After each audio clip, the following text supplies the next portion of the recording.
رہے نصیب یہ دولت مجھے بھی مل جائے، ہو لب پہ شام سحر لا الہ الا اللہ۔ بسم اللہ الرحمن الرحیم۔ السلام علیکم ورحمۃ اللہ وبرکاتہ۔ طویل انتظار کے بعد بالآخر انٹر بورڈ نے ماڈل پیپرز جاری کر دیے ہیں اور اسٹوڈنٹس کے تو جیسے مزے لگ گئے ہیں۔ پہلے سلیبس ریڈیوس ہوا، اب اس کے بعد جو ہے وہ کویسچنز بھی ریڈیوس ہو گئے، اور کبھی کبھی میں سوچتا ہوں کہ جو لوگ 2 سال پہلے انٹر کر کے چلے گئے ہیں وہ جیلسی کے شکار ہوتے ہوں گے کہ ہمارے ٹائم پہ ایسا کیوں کچھ نہیں ہو رہا۔ خیر بہرحال آج کی اس ویڈیو کا مقصد یہ ہے کہ اردو کا جو ماڈل پیپر ہے اس کو ہم ڈسکس کریں، اس کے بارے میں کچھ بات کریں۔ ویسے تو اتنا واضح اور آسان سا ماڈل پیپر ہے کہ اس میں کچھ بچا نہیں ہے ڈسکس کرنے کو، لیکن پھر بھی رسماً اس کو ایک بار ہم چاہتے ہیں کہ ذکر کر لیا جائے اس کا۔ تو سب سے پہلی بات تو یہ ہے کہ فرسٹ ایئر اور سیکنڈ ایئر اردو کا جو پیپر تھا اس میں جو ڈفرینسز تھے وہ ختم ہو گئے ہیں۔ بالکل ایک جیسا پیپر ہے دونوں جماعتوں کا، فرسٹ ایئر کا بھی اور سیکنڈ ایئر کا بھی، اور پیپر پیٹرن یہ ہے، بہت ہی سمپل ہے کہ 50 نمبر کا حصہ الف ہے اور 30 نمبر کا حصہ بے ہے اور 20 نمبر کا حصہ جیم ہے۔ حصہ الف میں جو ہے وہ 50 MCQs ہیں، 50 نمبر ہیں اس کے، اور اس کے لیے جو وقت مقرر کیا گیا ہے وہ 40 منٹ کا وقت مقرر کیا گیا ہے۔ اور اس کے علاوہ حصہ بے کی اگر ہم بات کریں تو اس میں بہت ہی آسان سا پیٹرن بنا دیا گیا ہے۔ پہلا سوال جو ہے وہ اشعار کی تشریح کا ہے، جس میں عام طور پر جس طرح ہوتا ہے کہ 4 شعر آپ کو دیے جاتے ہیں اور آپ 2 کی تشریح کرتے ہیں، شاعر کا حوالہ ذکر کرتے ہیں، تو وہی طریقہ کار آپ اپنائیں گے۔ اور اس کے بعد جو اگلے 2 سوال ہیں اس میں آپ کو چوائسیز دی گئی ہیں۔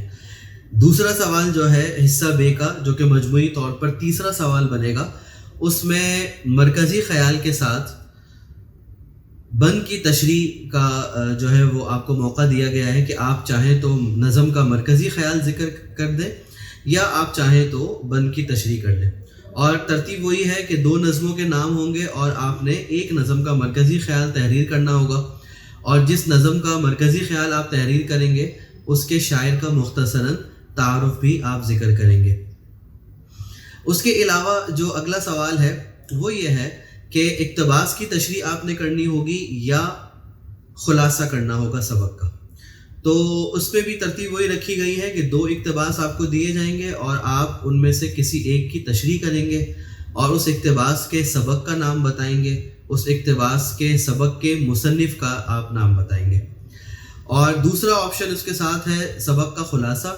2 اسباق کے نام آپ کو دیے جائیں گے اور آپ ان میں سے کسی ایک سبق کا خلاصہ تحریر کریں گے، اور جس سبق کا خلاصہ آپ تحریر کر رہے ہیں اس سبق کے مصنف کا مختصر تعارف آپ کو پیش کرنا ہوگا۔ تو یہ بات ہو گئی حصہ بے کی، اور اس میں آپ نے دیکھا کہ تمام ترتیب وہی ہے جو کہ آپ کے پیپر میں ہوا کرتی تھی، بس یہ ہے کہ سوال تھوڑے سے کم کر دیے گئے ہیں۔ البتہ حصہ جیم کی اگر ہم بات کریں تو حصہ جیم تقریباً آدھا ہو گیا ہے۔ عام طور پر یہ ہوتا تھا کہ 2 سوال ہوتے تھے، شاعری پر تبصرہ یا نثر نگاری پر تبصرہ۔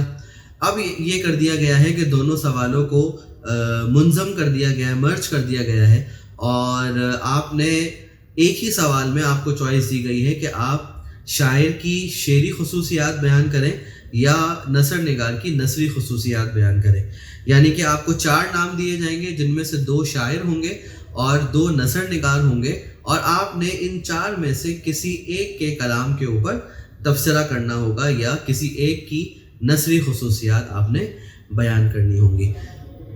تو یہ اردو کا کل پیپر ہے جو کہ بہت آسان ہو گیا ہے اور بہت ہی مختصر ہو گیا ہے۔